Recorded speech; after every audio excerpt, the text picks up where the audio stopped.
नमस्कार. आज आपण बघणार आहोत शरीर रचनामधील महत्त्वपूर्ण पॉईंट गर्भशारीर. गर्भशारीर हा महत्त्वाचा पॉईंट आहे. आपल्याला ह्याच्यावर काही एसएक्यू एलक्यूही पडू शकतात एक्झामसाठी. त्याला पहिला आहे गर्भव्याख्या. आता गर्भ या शब्दाचे अनेक अर्थ होतात.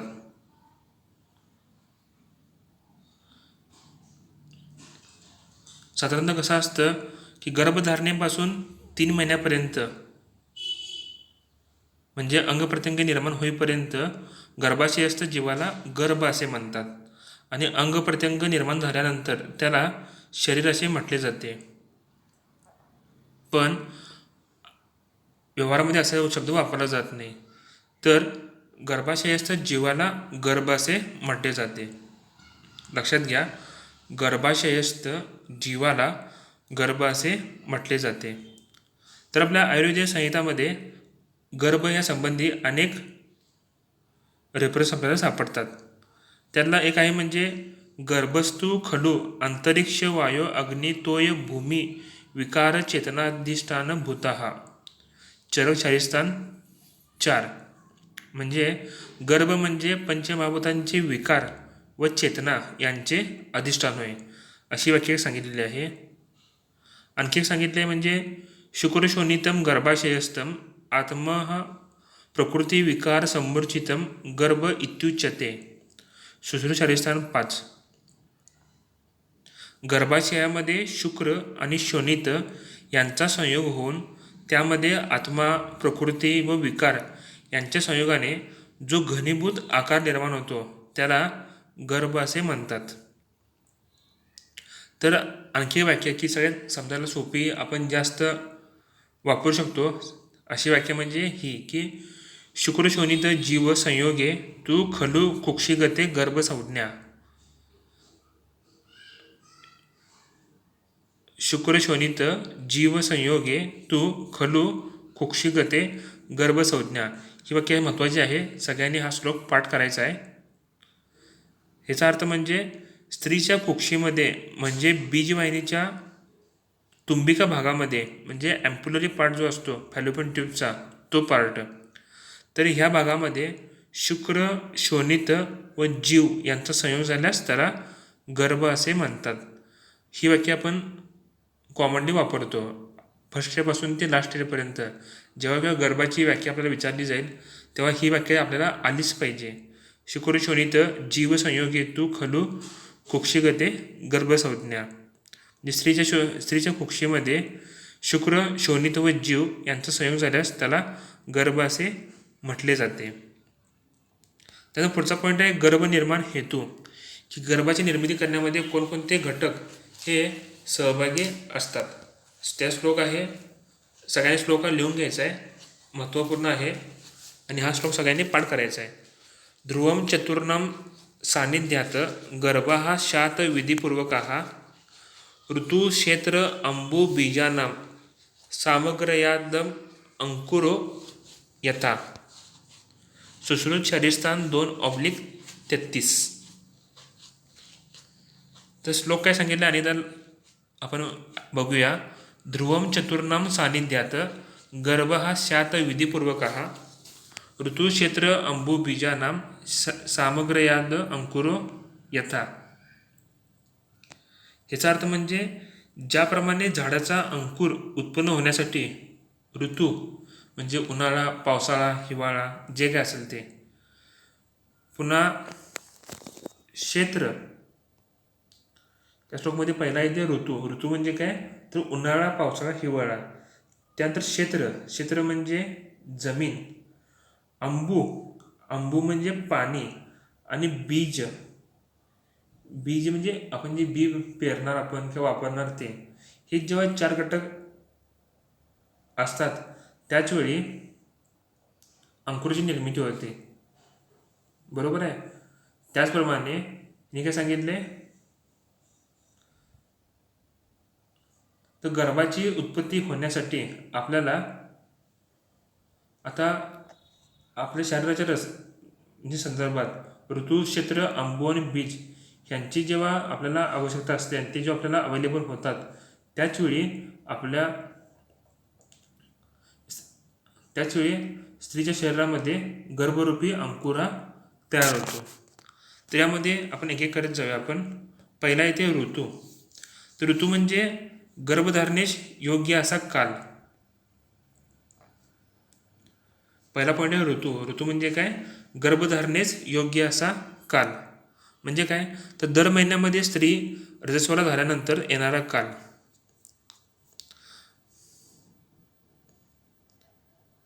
जेव्हा स्त्रीचं मेन्स्ट्रुअल सायकल चालू होते तेव्हापासून मेन्स्ट्रुअल सायकल बंद होईपर्यंत म्हणजे फ्रॉम मिनार्च टू मेनोपॉज हा जो कालावधी असतो तेव्हा त्या स्त्रीला ऋतुकाल असे म्हटले जाते.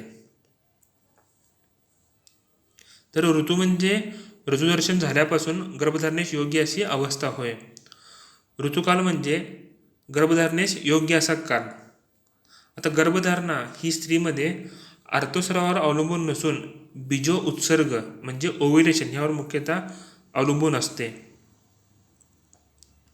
त्यामुळे बीजो उत्सर्ग काल म्हणजे ओव्युलेशन टाईम म्हणजेच ऋतुकाल होय अशी वाक्य दिले आहे. आता स्त्रीचा आर्तवकाल म्हणजे कसं असतं तर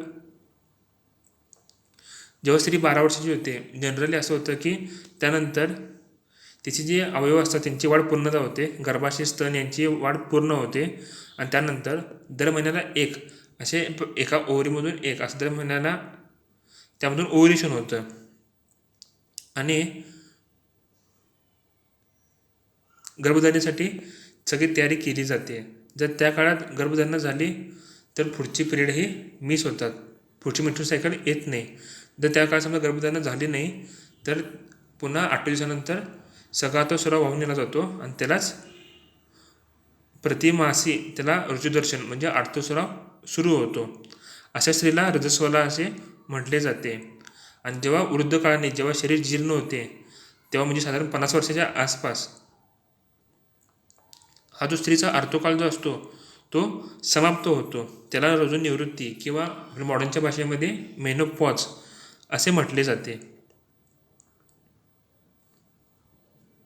तर ऋतुदर्शन ते रजोनिवृत्ती या काळात स्त्री गर्भधारणेस योग्य असते. म्हणून गर्भधारणेसाठी योग्य स्त्रीचे वय म्हणजे 12 ते 50 वर्ष असणे आवश्यक असते. आता सुश्रुतांनी एक श्लोक सांगितला आहे, ऋतुस्तु द्वादशरात्रम भवती दुष्टार्तवाहा. म्हणजे ऋतुकाल हा स्त्री ऋतूमध्ये झाल्यापासून 12 दिवसांचा असतो. ऋतुकालाचा प्रारंभ ऋतुस्नात दिवसापासून म्हणजे 4थ्या दिवसापासून मोजावा. तर अशा प्रकारे ऋतू म्हणजे काय तर ऋतुकालातील स्त्री हा असतो. पुढचा पॉईंट आहे क्षेत्र. आता क्षेत्रामध्ये जर आपण पॉईंट बघितले तर त्यामध्ये गर्भाशय म्हणजे युटेरस, बीजवाहिनी, बीजकोश आणि योनी हे 4 अवयव जे असतात त्यांना व्यापक अर्थाने क्षेत्र असे म्हटले जाते. आणि हे जे अवयव आहेत ते प्राकृत नॉर्मल असणे आवश्यक आहे. आता एक एक अवयवांचं आपण नंतर माहिती घेणार आहोत. फक्त आता ओळख करून घ्या की कुठल्या पॉईंटमध्ये काय काय समावेश होतं. तर ऋतूमध्ये काय बघितलं आपण की ऋतुकाळातील स्त्री, क्षेत्रामध्ये त्याचं गर्भाशय म्हणजे युटेरस, बीजवाहिनी म्हणजे फॅलोपियन ट्यूब्स, बीजकोश म्हणजे ओव्हरी आणि योनी म्हणजे व्हजाना हे सर्व अवयव प्राकृत असणं आवश्यक आहे. त्यानंतर पुढचा पॉईंट आहे अंबू. आता अंबू म्हणजे काय तर पाणी आपण बघितलं बरोबर आहे. तर ह्या गर्भधारणे संदर्भात अंबू ह्याचा अर्थ म्हणजे की गर्भाला जे पोषण मिळतं तो म्हणजे अंबू म्हणजे आहार रस. हा कशाला मिळतं तर जी काही गर्भनाभी नाडी आणि प्लासेंटा असतो अपरा यांच्यामुळे त्याला पोषण मिळत असतं. ह्यामध्ये 2 आहेत, एक गर्भनाभी नाडी म्हणजे अंबलिकल कॉर्ड आणि अपरा म्हणजे प्लासेंटा. या दोन्हींच्या माध्यमातून त्या गर्भाचं पोषण होत असतं. आता जसं आपण अंकुर बघितला, आपण अंकुरच्या दृष्टीनं अंबू म्हणजे जल पाणी, तसंच गर्भाच्या दृष्टीनं अंबू म्हणजे आहार रस. आता बीजाचे अंकुरात रूपांतर होण्यासाठी तसेच त्याच्या पुढील वाढीसाठी पाणी आवश्यक असतं. तसेच गर्भाशयात गर्भपोषण होण्यासाठी रसधातूची आवश्यकता असते. हा रसधातू गर्भास गर्भिणीच्या रसधातूमधून गर्भनाभिनाडीद्वारे मिळते. आता गर्भामध्ये अजून रसधातू तेवढा तयार झालेला नसतो, डेव्हलप नसतो, तर त्याला जे पोषण होतं तो म्हणजे मातेचा रसधातू. त्या रसधातूमधून गर्भाच्या रसाचं पोषण होत असतं. हे होतं 2 घटकामधून, एक म्हणजे गर्भनाभिनाडी म्हणजेच अंबलिकल कॉर्ड, आणि दुसरं म्हणजे अपरा म्हणजे प्लासेंटा. त्या दोन्हीमध्ये काय होतं तर माता आणि गर्भ यांचा पोषण संबंध प्रस्थापित होऊन मातेच्या रसविक्षेपणामुळे गर्भनाभिनाडीद्वारा गर्भाच्या शरीरातही रसविक्षेपन होते आणि गर्भाचे पोषण होते. त्यामुळे महत्त्वाचं काय असतं की माता जो आहार सेवन करेल त्यावरच गर्भाची वाढ पूर्णपणे अवलंबून असते. म्हणून मातेने योग्य प्रमाणामध्ये आहार योग्य वेळी घेणं आवश्यक असतं. तसेच अपरा व गर्भनाभिनाडी यांची निर्मिती प्राकृतिक निरोगी असणे हे सुद्धा आवश्यक असते. नाहीतर काय होतं तर गर्भपात, अकाली प्रसूती, शुष्क गर्भ यासारखे विकार होतात. त्यानंतर पुढचा पॉईंट आहे बीज. तर बीज म्हणजे आता गर्भधारणेसाठी 2 बीज महत्त्वाचे असणार. एक म्हणजे स्त्री बीज आणि दुसरं म्हणजे पुंबीज.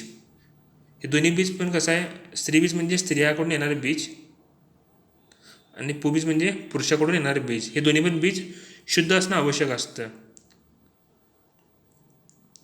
आता शुद्ध याचा अर्थ काय तर हे दोन्ही पण इतकं चांगल्या क्वालिटीचे पाहिजेत, चांगल्या दर्जाचे पाहिजेत की त्यामधून गर्भाधान योग्यता व निरोग गर्भ उत्पादन क्षमता असणे होय. त्यापासून गर्भ राहायला पाहिजे आणि तो गर्भ टिकला पाहिजे. आता हे बीजाची जी असते गुणसंपदा हे कशावर अवलंबून असते तर ते दोन्ही पण स्त्री आणि पुरुष जे असतात त्या दोघांचा आहार विहार, आचार विचार व मानसिक स्वास्थ्य ह्यावर सगळं हे अवलंबून असतं. तर हे 4 मुख्य घटक हे स्त्रीमध्ये गर्भधारणेसाठी आवश्यक असतात. ऋतू, क्षेत्र, अंबू, बीज ह्यांची आपण थोडक्यात माहिती बघितली. त्यानंतर पुढचा पॉईंट आहे ऋतुचक्र. तर ऋतुचक्र म्हणजे काय तर वयाच्या सुमारे 13 वर्षापासून 50 या वयोगटातील म्हणजे प्रजननक्षम स्त्रीमध्ये दर महिन्याला एक स्त्री बीज हे एका ओव्हरीमधून बाहेर पडतं. बरोबर आहे. जर त्याचा समजा बीजाशी म्हणजे स्पर्मसंततीचा संयोग झाल्यास गर्भनिर्मिती होते आणि संयोग न झाल्यास हे जे बीज जे असतं ते मृत होऊन रजाबरोबर, रज म्हणजे काय तर मेन्स्ट्रुअल सायकल तो जो असतो जो त्यासोबत योनिमार्गावाटे पहिल्या किंवा दुसऱ्या दिवशी तो स्त्री शरीराच्या बाहेर टाकला जातो. आता असे हे ऋतुचक्र जे असतं ते 28 दिवसाचं असून या काळात स्त्रीच्या प्रजनन संस्थेमध्ये चक्राकार असे परिणाम होत असतात. आता हे जे परिणाम जे असतं ते बीजग्रंथीमधून म्हणजे ओव्हरीमधून निर्माण होणारे अंतस्राव तसेच पिट्युटरी ग्लँड म्हणजे पीयूष ग्रंथी यामधील अंतरस्राव यांच्यामुळे होत असतं. आता मासिक स्रावानंतरचा प्रथम 14 दिवसापर्यंतचा काल हा गर्भाशय निर्माण करणे आणि बीज ग्रंथीमध्ये पक्व स्त्रीबीज निर्माण करणे यासाठी कारणीभूत होतो. म्हणजे काय होते की पहिले 14 दिवस एंडोमेट्रियल थिकनेस ही मोठ्या प्रमाणामध्ये वाढवली जाते आणि त्याचवेळी ओव्हरीमध्ये ओव्ह्युलेशनसाठी ओव्हमला तयार केलं जातं, त्याची वाढ ही होत असते.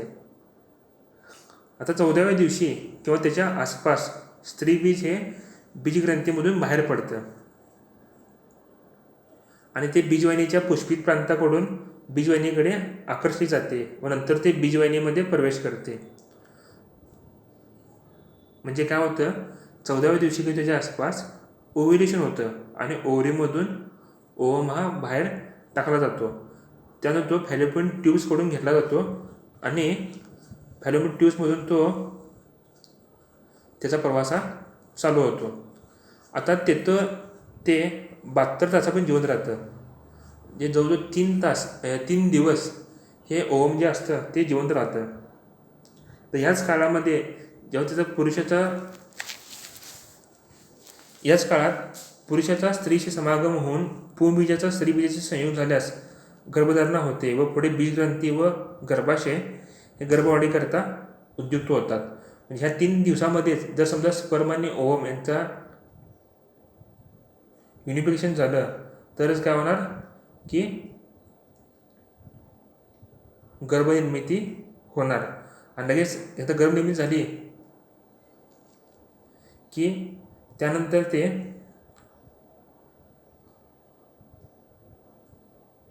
हे जे गर्भाशय म्हणजे युटेरस आणि बीजग्रंथी जे असतात हे गर्भवाढीकरता काम करत असतात. जर समजा गर्भधारणा झाली नाही तर अफलित बीज व गर्भाशय निर्माण झालेली गर्भशय्या असा स्राव म्हणजेच रजस्राव 28 ते 30 दिवसानंतर बाहेर पडतो व एक ऋतुचक्र अशा रीतीने पूर्ण होते. तर जर समजा स्पर्म आणि ओवम यांचं समजा युनिफिकेशन झालं नाही तर तो ओवम जो असतो जो डेड होतो मृत होतो तो आणि जी काही एंडोमेट्रियल थिकनेस वाढलेली असते ती हे सगळंच तर एंडोमेट्रियल थिकनेस वाढते त्याला म्हटले जाते गर्भशय्या. तर असा सगळा स्राव हा 28 ते 30 दिवसानंतर बाहेर पडतो आणि ऋतुचक्र अशा रीतीनं पूर्ण होतं. आणि त्यानंतर पुन्हा दुसऱ्या महिन्यात गर्भाशय निर्मितीचे काम चालू होतं. तर त्यानंतर पुन्हा पुढच्या महिन्यामध्ये लगेच पहिले 14 दिवस काय होतं की एंडोमेट्रियल थिकनेस वाढवली जाते, ओवमला तयार केलं जातं, तिची वाढ होत असते. 14व्या दिवशी ओवम तिथून बाहेर टाकला जातो ओव्हरीमधून. पुन्हा फॅलोपियन ट्यूब्समधून ओवम घेतला जातो, तिथून तिचा प्रवास चालू होतो. पुन्हा तिथे 3 दिवस तो जिवंत राहतो. 3 दिवसामध्ये पुन्हा आणखी तो स्पर्मच्या युनिफिकेशनची वाट बघतात. तो झाला तर ठीक, त्यानंतर गर्भाची वाढ होण्यासाठी प्रयत्न केला जातो. जर समजा स्पर्म आणि ओवम यांचा संयोग झाला नाही तर ती डेड ओवम आणि वाढलेली एंडोमेट्रियल थिकनेस म्हणजेच गर्भशय्या हे युनिवाटे शरीरावर टाकलं जातं. ही सायकल पुन्हा पुन्हा पुन्हा दर महिन्याला चालू होते. याप्रमाणे काय होतं की 13 वर्षापासून 50 वर्षापर्यंत दर महिन्याला ऋतुकाल व आर्तस्राव असे चक्र चालू असते. यालाच ऋतुचक्र असे म्हटले जाते. आता सुश्रुताचार्यांनी ऋतुकाळ हा 12 दिवसाचा सांगितला आहे. तर आधुनिक शास्त्रानं म्हणजे मॉडर्ननुसार 14व्या दिवशी बीज उत्सर्जनाचा काळ गृहीत धरून त्याच्या अगोदरचा 3-4 दिवसांचा व नंतरचा 3-4 दिवसांचा काळ हा गर्भधारणेस अनुकूल असा मांडलेला आहे. तर अशा प्रकारे हे ऋतुचक्राचं वर्णन आपल्या संहितेमध्ये आहे. पुढचा पॉईंट आहे गर्भाशय. आता क्षेत्रमाविषयी बघितलं आपण क्षेत्रामध्ये काय काय असतं तर गर्भाशय, बीजवाहिनी, बीजकोश आणि योनी हे 4 घटक यामध्ये असतात. त्याला पहिला आहे ते गर्भाशय. आता गर्भाशय हा केवळ मांसपेशीने युक्त व पोकळ असा अवयव असून त्याचा आकार रोहित माशासारखा असतो. गर्भाशयाचा आकार हा रोहित माशासारखा त्याचा असतो आणि निव्वळ मांसाने युक्त असा हा अवयव असतो आणि आतून पोकळ असतो. याचं काम काय असतं गर्भाशयाचं तर गर्भाचे धारण, गर्भाचे पोषण आणि गर्भ निष्क्रमण म्हणजे गर्भ धारण करणं, त्याचं पोषण करणं आणि योग्य वेळ आली गर्भाची वाढ झाली की गर्भ हा शरीराबाहेर पोचवणं हे काम करतं गर्भाशयाचं हे प्राकृत कार्य असतं. आता गर्भाशय हे ग्रीवामुख योनिमार्गात उघडते म्हणजे वजनामध्ये सर्विसमध्ये ते उघडतं. गर्भधारणेसाठी गर्भाशय शुद्ध निरोगी असावे, त्याची वाढ पूर्ण झालेली असावी.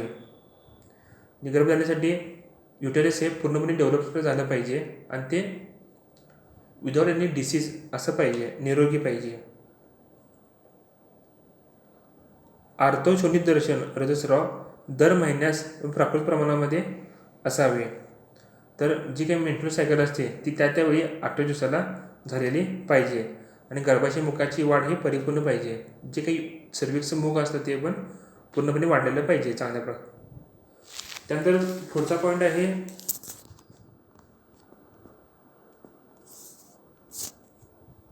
बीजवाहिनी. तर बीजवाहिनी म्हणजे फॅलोपियन ट्यूब्स मॉडर्ननुसार.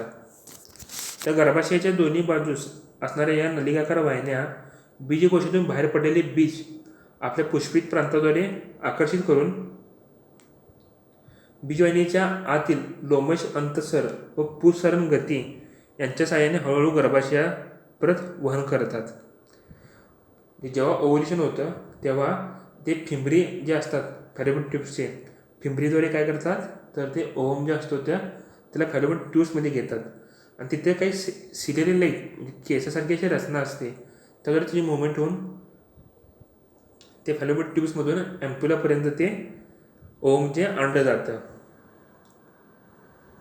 आता स्त्री बीज व पुरुष बीज यांचा संयोग प्रामुख्याने बीजवाहिनीत तिथे तुंबिका भागामध्ये म्हणजे ॲम्प्युला पार्ट जो असतो त्यामध्ये यांचा संयोग होत असतो स्पर्म आणि ओव्हमचा, आणि पुढे फलित बीज गर्भाशयापर्यंत पोहोचवले जाते. नंतर ते गर्भाशयापर्यंत अशा रीतीने जातं. पण स्त्री बीजाचा जर पुबीजाशी संयोग झाला नाही तर ते मासिक सरावाबरोबर योनी मार्गावाटे शरीराच्या बाहेर टाकले जाते. अशा प्रकारे गर्भधारणेच्या दृष्टीने बीजवाहिनीचे कार्य महत्त्वाचे असल्यामुळे त्या प्राकृत योग्य स्त्री बीज गर्भाशयापर्यंत सुलभतेने नेऊ शकतील अशा असाव्यात. त्याचं मुख्य असं काम असतं की फॅलोपियन ट्यूबचं मुख्य काम काय असतं की ओव्ह्युलेशन झालं की ओव्हमला युटेरसपर्यंत पोचवणं, आणि हे काम दर महिन्याला चालू असतं. त्यानंतर पुढचा पॉईंट आहे बीजकोश. बीजकोश म्हणजे ओव्हरी. तर या ग्रंथी ज्या असतात ओव्हरी ज्या असतात त्या अंडाकार असून गर्भाशयाच्या दोन्ही बाजूस असतात, म्हणजे प्रत्येक बाजूस एक याप्रमाणे ते असतात. राईट साईडला एक आणि लेफ्ट साईडला एक. प्रतिमासी या एका ग्रंथीमधून एक पक्वबीज फलित होण्यासाठी बाहेर पडते. नुकतेच जन्मलेल्या स्त्रीच्या बीजकोशामध्ये साधारणपणे 1 ते 1.25 लाख आंबीजे असतात. जेव्हा स्त्री गर्भाचा जन्म होतो तेव्हा तिच्या ओव्हरीमध्ये जवळजवळ 1 ते 1.25 लाख इतके अपक्व असे ओव्हम हे असतात. जेव्हा स्त्री वयात येते म्हणजे 12-13 वर्षानंतर ही ग्रंथी कार्यान्वित होते. त्यानंतर ओव्हरी हे ॲक्टिवेट होते आणि तिच्याद्वारे पक्व बीज निर्मिती सुरू होते. त्यानंतर डेव्हलप्ड असे ओव्हम हे तयार होत असतात. तसेच या ग्रंथीतील अंतस्रावावर गर्भाधान व गर्भपोषण अवलंबून असते. म्हणजे या ओव्हरीमधून काही स्राव हे म्हणजे हार्मोन्स हे सिक्रेट केले जातात की ज्यावर फिटस फॉर्मेशन हे डिपेंड असतं. अशा प्रकारे गर्भधारणेच्या दृष्टीने बीजकोशाचे कार्य महत्त्वाचे असल्याने त्या प्राकृत निरोगी असाव्यात, तसेच त्याची वाढ पूर्ण झालेली असावी. त्यामुळे ओव्हरी ज्या पूर्ण डेव्हलप्ड आणि विदाउट एनी डिसीज ह्या असाव्यात. त्यानंतर आणखी पॉईंट आहे योनी. तर योनी म्हणजे वजायना. तर योनी मार्ग हा समागमाकरता योग्य असावा. गर्भाशयाची ग्रीवामुख हा हे यामध्येच असते. याचं मुख्य कार्य काय असतं तर पुरुषाच्या जननेंद्रियातून उत्सर्जित झालेले वीर्य धारण करणे हे योनीचं मुख्य असं कार्य असतं. योनिमार्ग हा प्राकृत निरोगी आणि पूर्णवाढ झालेला असावा, हे याचं मुख्य असं कार्य असतं. त्यानंतर पुढचा पॉईंट आहे आता शुद्ध शुक्र लक्षणे. आता शुक्रबीज बरोबर आहे. तर शुक्रबीजामध्ये आपण शुक्रबीज म्हणजे स्पर्मॅटोझोआ असं म्हटलं जातं. तर पुरुषाच्या शुक्रामध्ये शुक्रबीज म्हणजे शुक्रजंतू असले पाहिजेत. हे शुक्रजंतू संख्या, आकार आणि गती या दृष्टीने प्राकृत पाहिजेत. यामध्ये 3 मुख्य पॉईंट असतात. एक म्हणजे त्याचं काउंट, त्यांचा साईज आणि त्यांची मोटिलिटी. हे स्पर्मचे नॉर्मल पाहिजेत. स्पर्म काउंट, स्पर्म साईज आणि स्पर्म मोटिलिटी हे आपल्याला नॉर्मल पाहिजेत. आता ज्या एकावेळी शुक्रसंकलन होतं त्यावेळी त्यामध्ये 300 मिलियन इतके शुक्रजंतू असतात. आता जननेंद्रियातून जेव्हा शुक्रजंतू बाहेर पडतात तेव्हा ते जास्तीत जास्त 24 ते 48 तास जिवंत राहतात. प्रत्येक शुक्रजंतूमध्ये शिर, ग्रीवा, मध्यभाग म्हणजे गात्र आणि पुच्छ असते. यापैकी जो शिरभाग जो असतो, हेड असतो, हेडमध्येच त्याचे 23 क्रोमोसोम हे असतात. हे क्रोमोसोम काय करतात की जी काय आपली शारीरिक आणि मानसिक गुणदोष असतात ते आपल्याबरोबर घेऊन जातात. म्हणजे ते कुलस प्रवृत्ती वाहक असतात. आणि पुच्छ म्हणजे टेल, त्या टेलच्या हालचालीमुळे शुक्रजंतूंना गती मिळते आणि त्याचं वहन केलं जातं. आता शुक्रजंतूची उत्पत्ती जी असते ती वृषण ग्रंथीमध्ये होते, म्हणजे टेस्टिसमध्ये याची उत्पत्ती होत असते आणि शुक्रवाहिनीद्वारे ते वाहून नेले जातात. म्हणजे वासडेफरन्स जे असतात त्याद्वारे ते वाहून नेले जातात. आता जेव्हा पुरुष जनन संस्थेमधील दृष्टीमुळे शुक्रामध्ये काही डिसीज असतात, उदाहरणार्थ अजूस्पर्मिया म्हणजे शुक्रजंतूची अनुपस्थिती म्हणजे ॲब्सेन्स ऑफ स्पर्म्स, किंवा ऑलिगोजूस्पर्मिया म्हणजे अल्पशुक्रता म्हणजे लेस काउंट ऑफ स्पर्म्स. पुन्हा नष्ट शुक्रता नेक्रोजूस्पर्मिया म्हणजे ऑल स्पर्म्स आर डेड, किंवा हिमोस्पर्मिया म्हणजे रक्तशुक्रता म्हणजे स्पर्ममध्ये ब्लड असणं, किंवा शुक्रक्षय अस्पर्मिया म्हणजे स्पर्म हे काहीच नसणं. ह्या साऱ्या विकृती असतात. हे सगळे डिसीज असतात की त्या संबंधी. तर अशा शुक्रामधील शुक्रजंतूमध्ये गर्भोत्पादन क्षमताही नसते. तर शुक्रामधील शुक्रबीज हे अत्यंत सूक्ष्म असल्यामुळे प्राचीन आयुर्वेदीय आचार्यांनी पुरुष हा शुक्र आणि शोणित यांच्या संयोगामध्ये अवतीर्ण होतो व त्यानंतर गर्भाची वृद्धी सुरुवात होते असे म्हटले आहे. आता आत्मा अवतीर्ण होण्यासाठी शुक्र आणि शोणित शुद्ध असणं आवश्यक असतं.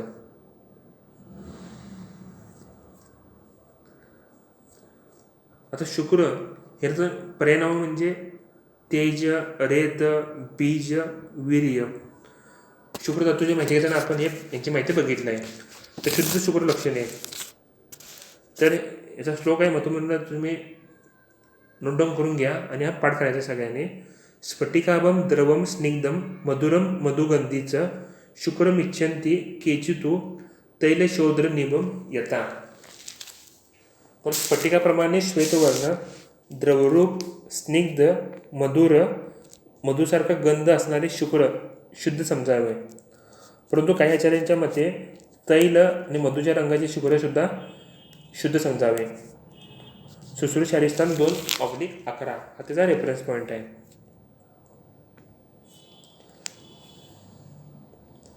आणखी असं म्हटलं जातं की स्फटिकाप्रमाणे श्वेतवर्ण शुक्राची संतान गौरवर्ण, तैलवर्ण शुक्राची संतान कृष्णवर्ण आणि मधुवर्ण शुक्राची संतान श्यामवर्ण असे असते.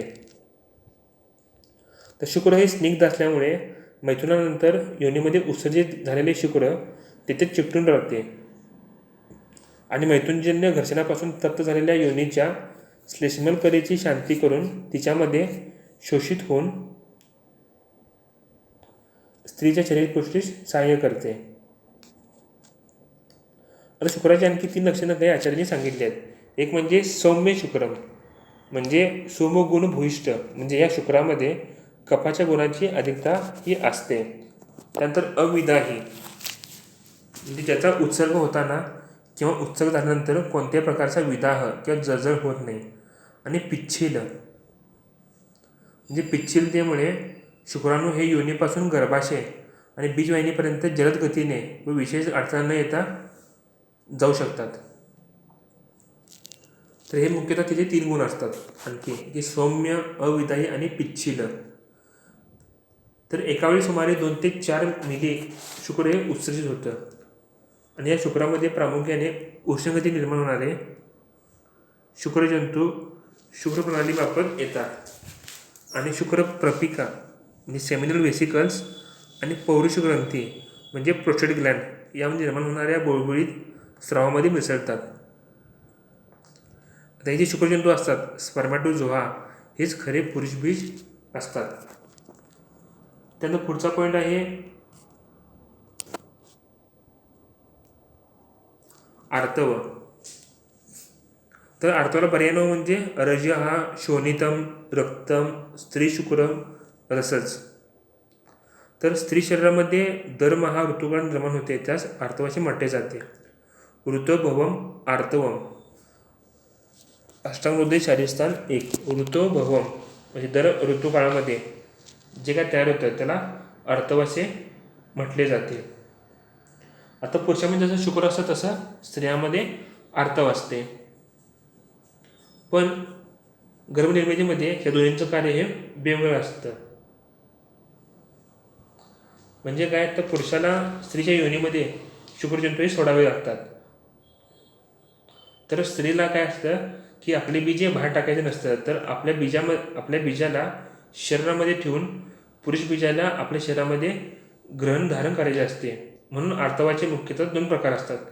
एक म्हणजे गर्भाशय किंवा योनी यांची स्वच्छता करून योनीला सुखसंवेदनीय बनवणे.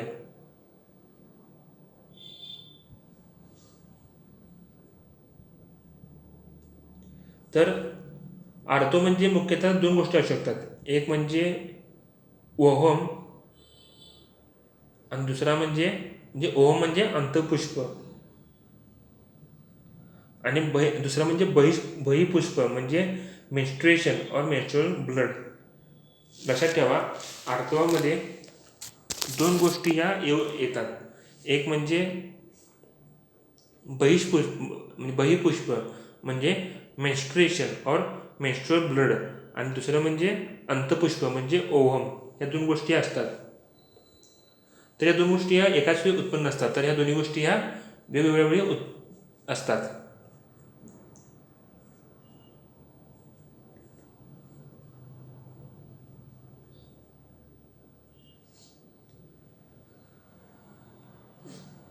तर आता आर्तव म्हणजे काय, तर आर्तव म्हणजे ओहम.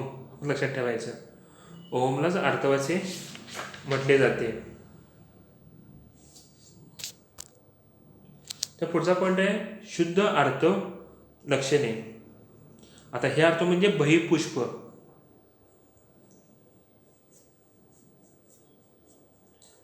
तर शुद्ध आर्तव म्हणजे शोणित बहिपुष्प लक्षणे. तर हा श्लोक पण सगळ्यांनी लक्षात ठेवा, सगळ्यांनी नोट डाऊन करून घ्यायचा आहे. हा शशाश्रुक प्रतिमम यत्तु यद्वा लाक्षारसोपम तदार्थवम प्रशंसती यद्वासो न विरंजयेत. सुश्रुत शारीरस्थान 2:17. तर ज्याचा रंग सशाच्या रक्ताप्रमाणे किंवा लाक्षारसाप्रमाणे लाल असून त्याचा कपड्यावर डाग पडत नाही ते आर्तव शोणित म्हणजेच आर्तव मेन्स्ट्रुअल ब्लड शुद्ध असतं असा रेफरन्स आहे. आता जो वर्ण सांगितला आहे तर शुद्ध आर्तवाचा वर्ण हा लाल भडक असतो असं म्हटलं जातं. तर काही जे मॉडर्न सायन्सनुसार असं म्हटलं जातं की शिरागत रक्तसमान म्हणजे किंचित कृष्ण वर्ण किंचित काळपट असाही असतो असं म्हटलं जातं. यांची राशी तर नैवाती बहुल्या अत्यल्पम आर्तवम शुद्ध मादिशेत म्हणजे प्रत्येक स्त्रीमधील मासिक स्रावाच्या परिणामाची प्रशस्तता तिच्या नेहमीच्या मासिक स्रावाचा विचार करून ठरवली पाहिजे. कारण आर्तवस्रावाचे प्रमाण सर्व प्राकृत स्त्रियांमध्ये तसेच सर्व अवस्थांमध्ये एकसारखे नसते. म्हणजे कोणतीही स्त्री असू दे त्यामध्ये आर्तव हे इतकंच असेल असं नसतं. तर ते वयानुसार किंवा अवस्थेनुसार वेगवेगळं असतं. त्यानुसार तिथे 2 प्रकार असतात. एक म्हणजे अल्प आर्तव आणि दुसरं म्हणजे बहु आर्तव. आता अल्प आर्तव म्हणजे किती तर 2 अंश इतकेचं प्रमाण असतं आणि बहु आर्तव म्हणजे 10 अंश इतकेचं प्रमाण असतं. आणखी स्त्रियांची प्रकृती आणि स्वास्थ्य यानुसार स्रावाच्या कालामध्ये वेगळा फरक असतो.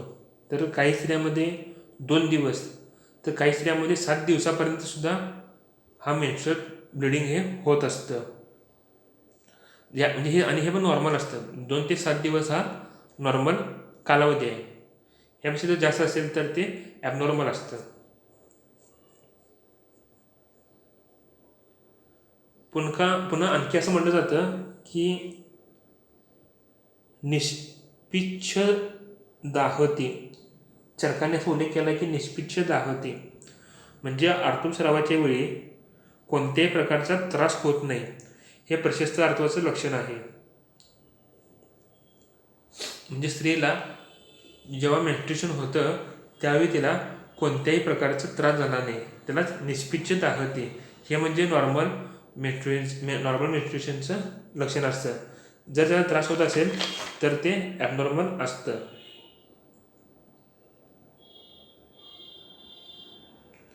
त्यानंतर पुढचा पॉईंट आहे अर्थप्रवृत्ती चक्रकाल. म्हणजे ही जी अर्थप्रवृत्ती असते ही एक महिन्याचा काळ असतो. म्हणजे 28 दिवस किंवा 4 सप्ताह हा इतका काळ असतो. ह्यालाच मासिक धर्म असेही म्हटले जाते. आता हा जो स्राव जो असतो त्यामध्ये काही घटक असतात. तर मासिक स्रावामध्ये रक्त म्हणजे ब्लड, पुन्हा म्युकस म्हणजे गर्भाशयाच्या श्लेष्मकलेचा स्राव, तसेच गर्भाशय आणि योनी यांचे जीर्ण झालेले कोश म्हणजे सेल्स, हे सगळे यामध्ये असतात. आता आर्तो रक्तामध्ये साधारण रक्तापेक्षा चुन्याचे प्रमाण हे अधिक प्रमाणामध्ये असते. त्यामुळे काय होतं की रक्त हे साकाळत नाही, त्यामध्ये कोणत्याही प्रकारचे क्लॉटिंग असे नसतात. तर आयुर्वेदामध्ये न साकारणारे आर्तो रक्त प्रशस्त मानले जाते. म्हणजे जेव्हा ब्लिडिंग होत असतं स्त्रियांच्यामध्ये तेव्हा त्यामध्ये कोणत्याही प्रकारचं क्लॉटिंग नसावे. क्लॉटिंग नसणं हे म्हणजे चांगलं हे मेन्स्ट्रुएशन आहे असं आयुर्वेदानुसार मानलं जातं.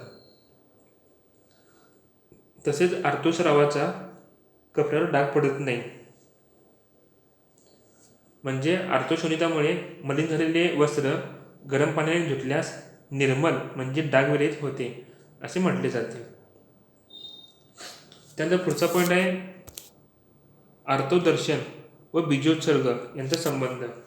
तर आर्तस्राव व बीजोत्सर्ग हे दोन्ही शरीरांतर्गत घटना स्वाभाविकपणे निश्चित समयी घडून येतात. म्हणजे मेन्स्ट्रुएशन आणि ओव्युलेशन ह्या दोन्ही गोष्टी त्यावेळी होत असतात.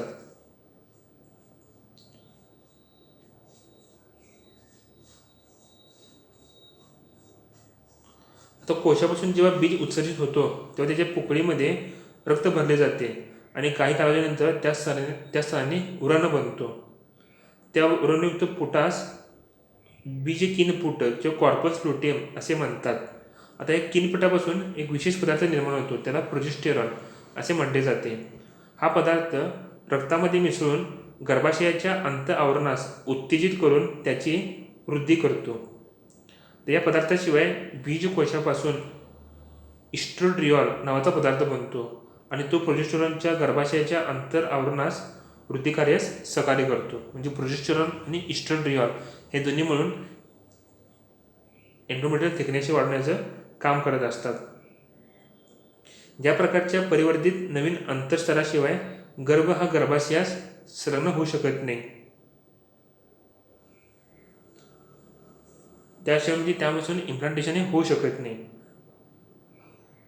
तर समागमापासून गर्भधारणा झालेली असल्यास तो गर्भ हळूहळू बीजवाहिनीमधून गर्भाशयामध्ये येतो व त्याच्या अंतःस्तराशी संलग्न होतो, जिथं इम्प्लांटेशन होतं.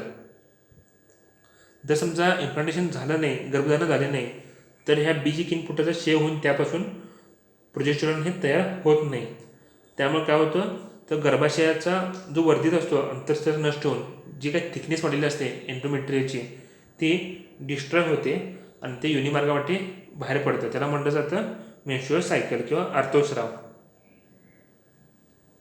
तर आर्तस्राव हा त्याच्या पूर्व कालावधीमध्ये गर्भधारणा न झाल्याचे तसेच पुढे तयार होणाऱ्या नवीन गर्भाशय सज्ज करण्याच्या पूर्वनियोजनाचे निदर्शक हे असतं. त्यामुळं आर्तोदर्शन आणि बीजोत्सर्ग यांचा कार्यक्रमाच्या दृष्टीने संबंध असला तरी ह्या दोन्ही गोष्टी कशा असतात तर वेगवेगळ्या असतात. म्हणजे कसं असतं काही काही वेळा की आर्तोदर्शन होऊ नये बीजोत्सर्ग होत नाही आणि अनेक वेळा काय होतं की आर्तदर्शन न होता सुद्धा बीजोत्सर्ग होत असतो. त्यामुळे ह्या दोन्ही गोष्टी अशा वेगवेगळ्या अशा मांडल्या जातात. पुढचा पॉईंट आहे आर्तदर्शन का होतं.